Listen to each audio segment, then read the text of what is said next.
সপ্তম দফা ভোট শেষ হতেই লোকসভা নির্বাচনে রাজ্যের মধ্যে ডায়মন্ড হারবার কেন্দ্রে ছাপ্পা ভোট আর সন্ত্রাস হয়েছে বলে অভিযোগ বিরোধী দলনেতার। ফলে ওই কেন্দ্রে ভোট বাতিলের দাবি জানান বিজেপি নেতা শুভেন্দু অধিকারী।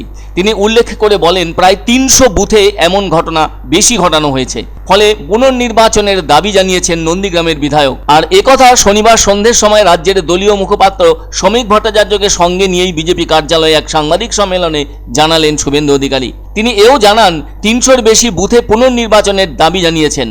ওই সাংবাদিক বৈঠকে শুভেন্দু আরও বলেন, একসময়ে হরিয়ানা, বিহারে এমনটা দেখা যেত, আর এবার এই বাংলায় এ ধরনের প্রবণতা অনেক বেড়েছে।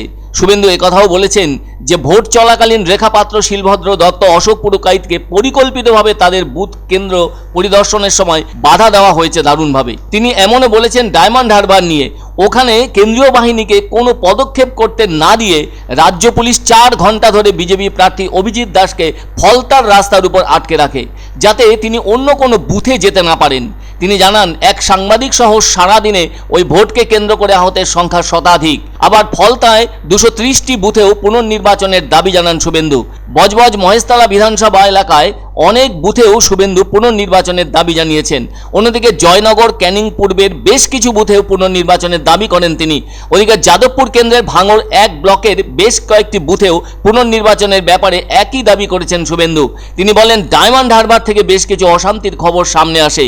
তিনি আরও বলেন, ডায়মন্ড হারবার লোকসভা কেন্দ্রের 8 কৃষ্ণরামপুরের 271 নম্বর বুথ থেকে একজন ভুয়ো এজেন্টকে বের করে দিয়েছেন প্রিসাইডিং অফিসার। এরপর ওই 271 নম্বর বুথের বাইরেই সেই ভুয়ো বুথ এজেন্টের সঙ্গে উত্তপ্ত অবস্থা তৈরি হয় ওই কেন্দ্রে সিপিএম প্রার্থী প্রতীকুর রহমানের। এরপরে মুখ লুকিয়ে গা ঢাকা দেয় ওই ভুয়ো এজেন্ট বলে দাবি করেন শুভেন্দু অধিকারী। সিপিএম প্রার্থীর অভিযোগ, ওই ভুয়ো এজেন্ট আসলে তৃণমূল নেতা, বুথের ভেতরে সিপিএম এজেন্ট হিসেবে বসেছিল।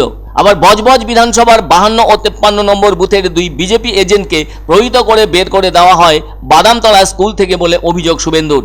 শুধু তাই নয়, ওই 2 বিজেপি এজেন্টের সঙ্গে থাকা কাগজপত্র কেড়ে নেওয়া হয়েছে বলে অভিযোগ তোলেন শুভেন্দু। শুভেন্দুবাবুর আরও অভিযোগ, ডায়মন্ড হারবার, ফলতা সহ বেশ কিছু বুথে কয়েক লক্ষ হিন্দুকে ভোটদান থেকে বঞ্চিত করা হয়েছে। আরও কিছু বুথে ক্যামেরা বন্ধ ছিল। বিরোধী এজেন্টদের অনুপস্থিতির সুযোগ নিয়ে মমতার পুলিশের সহযোগিতায় কিছু বুথে অনুপস্থিত ও প্রয়াত ভোটারদের জায়গায় ভোটদান করানো হয়েছে বলে অভিযোগ শুভেন্দুর। এজন্য নতুন ট্রেন্ড দেখল বাংলা। ম্যাসিভ রিগিং হয়েছে ক্যানিং পূর্ব, জীবনতলা ও ডায়মন্ড হারবারে। শুভেন্দু অধিকারীর অভিযোগ, সপ্তম তথা শেষ দফায় পুলিশের সাহায্য নিয়ে শাসক দল ভোটে সন্ত্রাস চালিয়েছে। তবে শীতলকুচির ঘটনার থেকে শিক্ষা নিয়ে কেন্দ্রীয় বাহিনী সংযত আচরণ করেছে বলে তার প্রশংসা করলেন শুভেন্দু। বরানগরের কাউন্সিলর শঙ্কর রাউতের নেতৃত্বে বিজেপি কার্যালয় নষ্ট করা হয়েছে বলেও অভিযোগ বিরোধী দলনেতার। এমনিতেই 7 দফা ভোটের মুখে ছিল রাজ্যের 42টি আসন। প্রায় 1.5 মাস ধরে ভোট খেলা হলো দেশ জুড়ে। আর তাতে এই বাংলার মানুষও প্রত্যক্ষ করলেন, ভালো ঘটনার চেয়ে খারাপ ঘটনাই বেশি। কোথাও কোথাও মানুষের পবিত্র অধিকার নিয়েও ছিনিমিনি খেলা হয়েছে, যা অত্যন্ত অমানবিক, এমনই দাবি বিরোধী দলনেতা শুভেন্দু অধিকারীর। ডায়মন্ড হারবার লোকসভা ফলতা বিধানসভা কেন্দ্রের 260টি বুথের মধ্যে 230টা বুথে পুনর্নির্বাচন করা হোক।